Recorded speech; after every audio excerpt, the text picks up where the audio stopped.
2016. No political party has burnt schools in Pakistan's history. No political party has burnt Radio Pakistan in Pakistan's history. No political party has dared burn ambulances on the roads. And of course, no political party, no matter how strong our differences with Pakistan Army's unconstitutional intervention into politics, no political party has attacked defense installations. That's our history. Similarly, the events of May 9 to 10th also mirrored what happened exactly 100 years ago in Munich, which was the 1923 beer hall push by Adolf Hitler and the Nazi Party. The echoes are too strong to miss.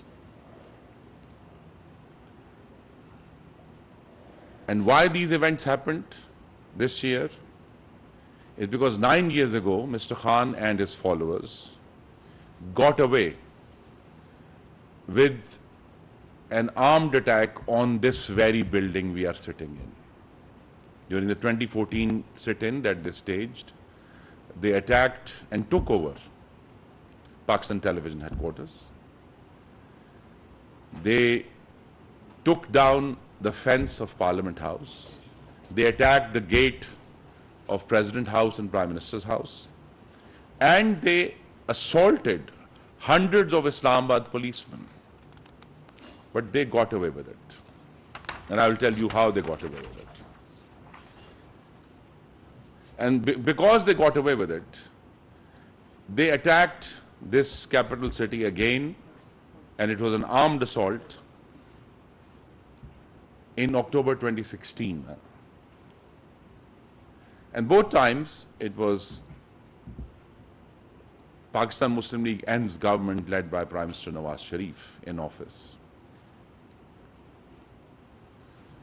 And the reason Mr. Khan and his followers got away with it that time is that democracy had recently been restored in the country, and precisely the arguments made today were made 9 years ago, that this is dissent, this is political opposition, they are misguided people, they should be allowed to have this leeway.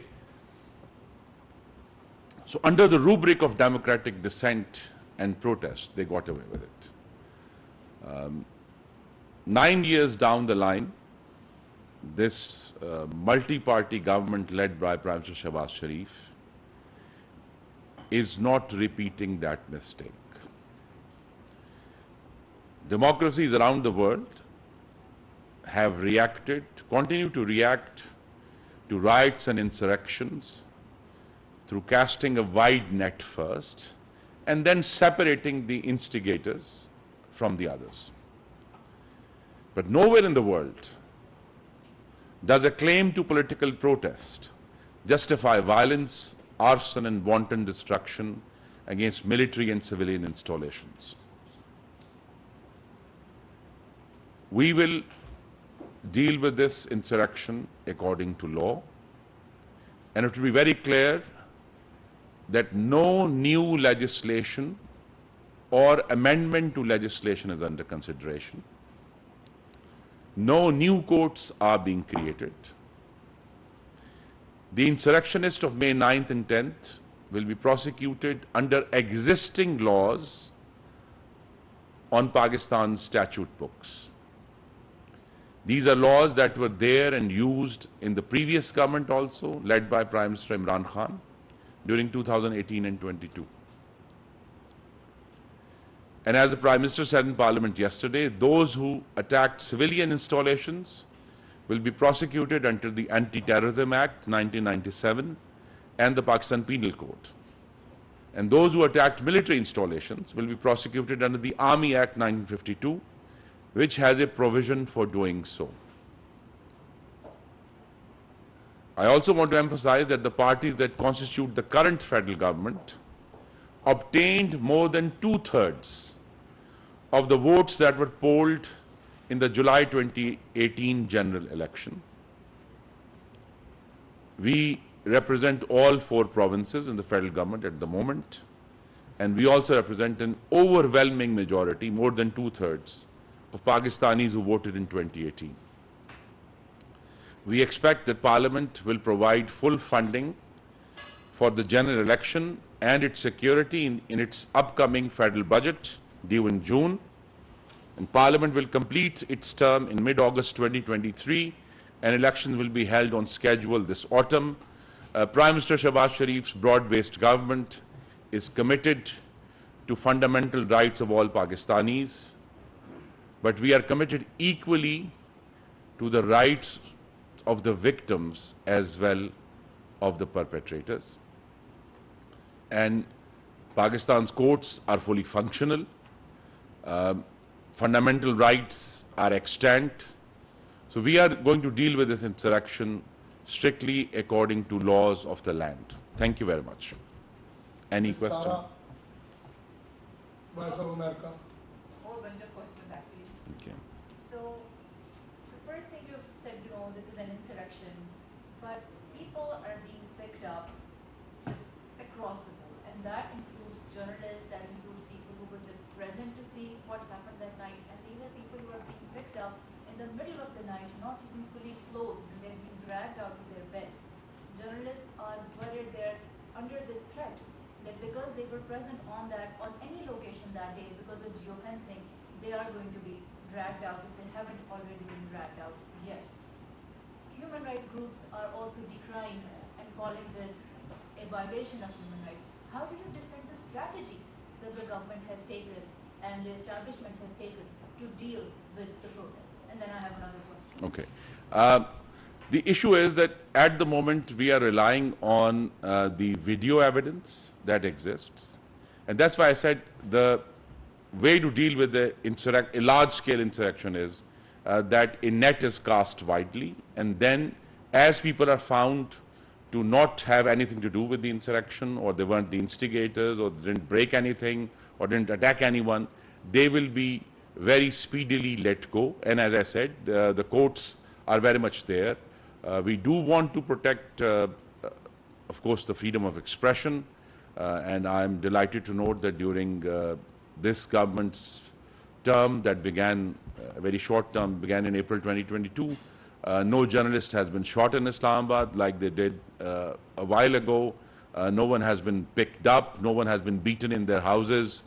So we are, while this is a difficult business of identifying the perpetrators from the onlookers, we expect that this process of filtering the criminals from the onlookers, or those who were trying to witness or record the event, will be swiftly made, and they will be let go. And then the other question is, it's been almost 2 weeks since all of this happened, and what we're seeing on Pakistani TV is constant pro-military messaging. Any press briefing that government ministers have done has addressed what happened at military installations, and we have seen the same happen in the National Assembly. It seems as if the establishment and the government have really been shaken to the core by what they saw in those 2-3 days, and it seems as if there is this concern that the respect that existed for the military may not exist anymore, and the narrative must be changed as much and as quickly as possible. Why are we seeing such an onslaught of pro-military messaging? The simple answer to the question is that not too long ago, this government, again at that time Prime Minister Nawaz Sharif led the government, and the military fought a very wide-scale counterinsurgency in Pakistan between 2014 and 2016. And yes, we are shaken because this kind of attack that we witnessed on May 9th and 10th, I said so earlier, only occurred when the terrorists were attacking Pakistan. Terrorists attacked schools. Terrorists attacked general headquarters, as was done on May 9th. Terrorists attacked different military installations, Air Force installations, like was done on May 9th in Miawali, the MM Alam base. So the nation of Pakistan is still reeling from that very serious terrorist onslaught that killed tens of thousands of Pakistanis, kills tens of thousands of military personnel and officers. And to see this same kind of breadth and strategic targeting happen within 2 days by a political party, yes, I think we have every reason to be shocked by it, and I think the world should be shocked by it also. It's not a coincidence that the same party that attacked Pakistan television in 2014 then attacks Radio Pakistan Peshawar in 2023. So there is a clear lineage here, and as I said, we perhaps could be accused of appeasement of Mr. Khan and his party back in 2014, which has led us to this eruption of fascist violence 2 weeks ago. Thank you. We're done. Thank you.